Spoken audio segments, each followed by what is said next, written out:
好，今天这期视频呢，来测一下这个 IGBT 模块的好坏。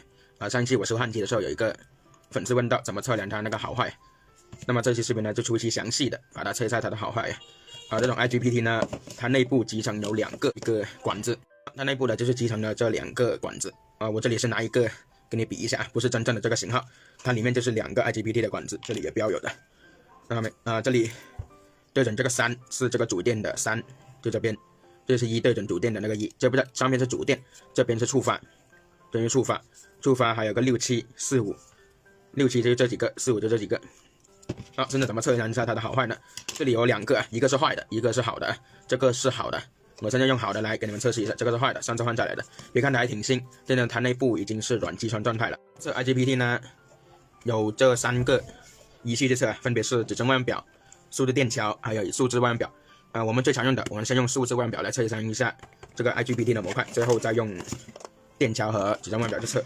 先熟悉一下用数字万表是怎么测量它的好坏的。先把数字万表打到二极管档。数字万表测 IGBT 呢，主要是测它的导通值，还有管压降，就这几样嘛。一三角，正常情况下一三角它是不导通，一个0.415伏的一个导通压降，这个是正常的。我们测量二三角正向它也不导通的，但是反向它也导通的。它这里有个0.815，这个管和上面那一管是不一样的，所以呢它的导通压降也不一样，这个也视为正常。那现在测量一下一二角，一二角正向是导通的0.4，那反向它是不导通的也就是说它这个模块是正常的，强电是正常的。我们测量一下它的触发，测到5角正向是不导通的，我们反向一下它也是不导通的那边正向也不导通，反向它也不导通的这个坏的话呢，看到没？蜂鸣器响了，证明它是导通的。这边它有一个角是不导通的，那证明这个是坏掉了，只是触发的坏掉了。其他它这个也是好的，上次视频测过了。除了用数字万表测它的导通压降之外，还有用电桥来去测。用我新买的数字电桥镊子来测试一下。用电桥测呢，不是测它的导通压降，是测它这2端的那个节电容。这两端的电容是多少？正常值是4点多。这种50安的 IGBT 模块，50安1200伏的这种专门用于焊机上面的，它的集成电容大都是在4.1纳法左右。调到10个档去测。我们调到电容档。现在电容档已经正常。我们主要是看它的地址它的地址显示在最下面的。地址按道理来说，电容的地址越小越好。如果地址超过 1.0 的话，那它是漏电。现在它的地址是正常的。0.005 左右，这也是正常的，只要看它的地址它越小越好坏的它有什么表现呢？这个明显就不正常了，这个当然数材是乱跳，地址也是迅速增大，看一下它的地址。它显示的地址是 0.01， 虽然可以用，但是呢它已经是漏电了，这里是16匹法。那么呢就是这个使用电桥来测量它的好坏的方法。现在呢我们用指针万表去测量，指针万表呢主要是测它的触发功能。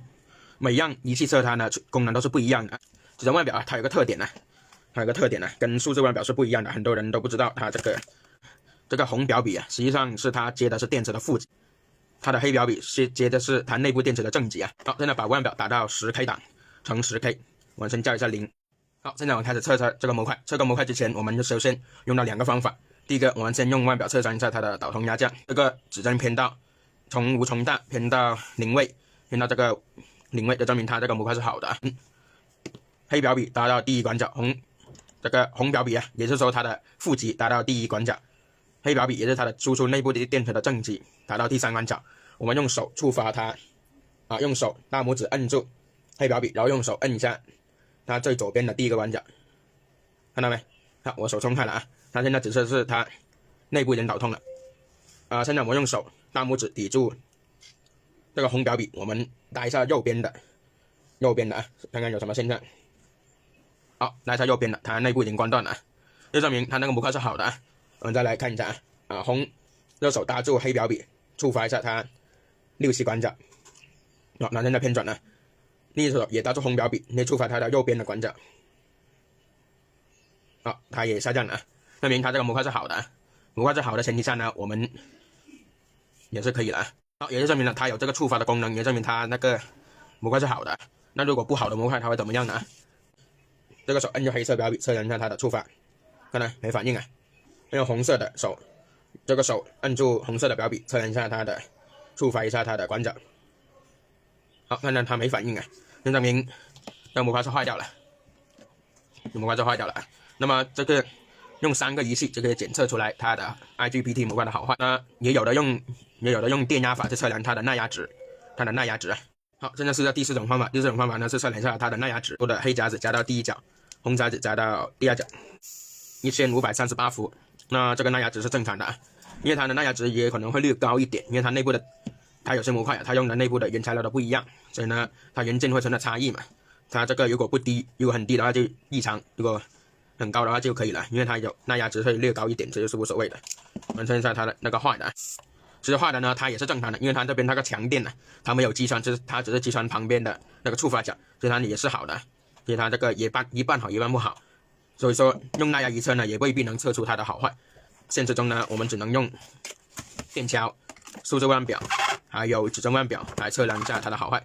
其中指针腕表测量一下它的触发是最好的，因此我们维修的时候都常备这两种表方便维修嘛。指针腕表的好，因为指针腕表可以看到顺子的变化信号，变化嘛。